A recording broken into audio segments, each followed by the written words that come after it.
और बड़ी खबर इस बीच आपको बता दें, फ्लोरिडा में मतदान के बाद बोले डोनाल्ड ट्रंप, इतिहास का सबसे बड़ा दिन है। तो डोनाल्ड ट्रंप ने कहा कि लंबी कतार लगी है और ये बताया कि मुझे आपके वोटों की आवश्यकता है और लोग इस वक्त अमेरिका में वोट कास्ट कर रहे। जब डोनाल्ड ट्रंप वोट कास्ट करने पहुंचे थे उस दौरान उन्होंने बातचीत में ये बातें कही हैं कि लोग लंबी लंबी कतारों में लगकर लगातार वोट डाल रहे हैं। मधुरेंद्र हमारे साथ हैं। मधुरेंद्र, ये साफ तौर पर दिखता है, कुछ तस्वीरें वहां से जो आ रही हैं वो दिख रहा है कि लोग घरों से निकले हैं। कई जगहों पर खबर है कि बारिश भी हो रही है। अभी ओवरऑल अगर देखा जाए तो वोट कैसा चल रहा है अभी वहां, क्या जानकारी वहां से? देखिए, वोटरों का उत्साह बना हुआ है और जानकारी मिल रही है कि तमाम जो वोटिंग सेंटर्स है दरअसल वहां पर भी लोगों की कतार है और खास तौर पे लोगों में उत्साह है।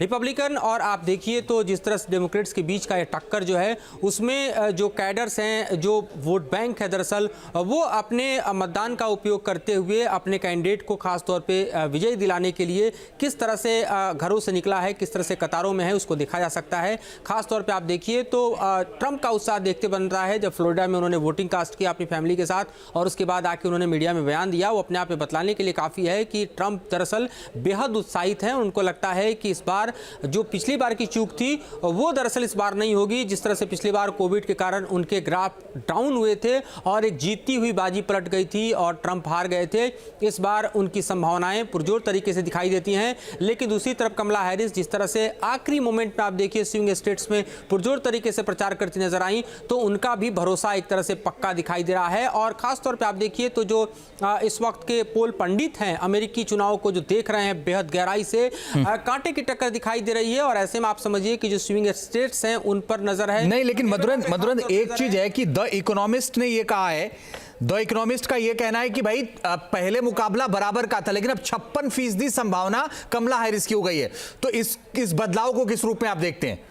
देखिए, अमेरिकी मीडिया दरअसल चुनाव के दौरान बटी हुई दिखाई देती है, लिहाजा किसी एक की रिपोर्ट के आधार पर हम कहें कि यह परिणाम की तरफ बदल जाएगा ये कहना मुश्किल है। दूसरी बात ये भी गौर करने वाली है कि जो पॉपुलर वोट्स हैं वो दरअसल डिसाइड नहीं कर सकते कि कौन जीतेगा कौन हारेगा, क्योंकि हम जानते हैं कि जिस तरह से जो पैटर्न है खासतौर पर अमेरिकी चुनाव का उसमें देखा जाता है कि जो विनर है दरअसल जो वोटिंग परसेंटेज में ज़्यादा है तमाम सीटें उस स्टेट की उसकी झोली में जाकर गिर जाती हैं। तो हमने पिछले चुनाव में भी देखा था जब ट्रंप जीते थे खासतौर पे, तो हमने देखा था कि डिफरेंसेस जो वोट थे खासतौर पे आप देखिए, लेकिन उसके बावजूद जो है वो जीते थे। पॉपुलर वोट में वो नहीं जीते, लेकिन आप देखिए तो खासतौर पर नंबर्स जो है उनको ज़्यादा है, यानी 270 का जो नंबर है वो हासिल करना सबसे जरूरी है। ये जरूरी नहीं कि आपका वोटिंग परसेंटेज कितना। बिल्कुल सही आपने कहा, चूंकि अभी वोटिंग हो रही, कई जगहों से हालांकि रुझान आ रहे हैं। ये एक आंकड़ा जताया जा रहा है कि जो 6% के आसपास वो लीड करते दिख रही कमला हैरिस, लेकिन ये भी है कि अभी वोटिंग हो रही और डोनाल्ड ट्रंप ने अभी कुछ देर पहले बाकायदा लोगों से फिर से अपील की है कि आपके वोटों की आवश्यकता है।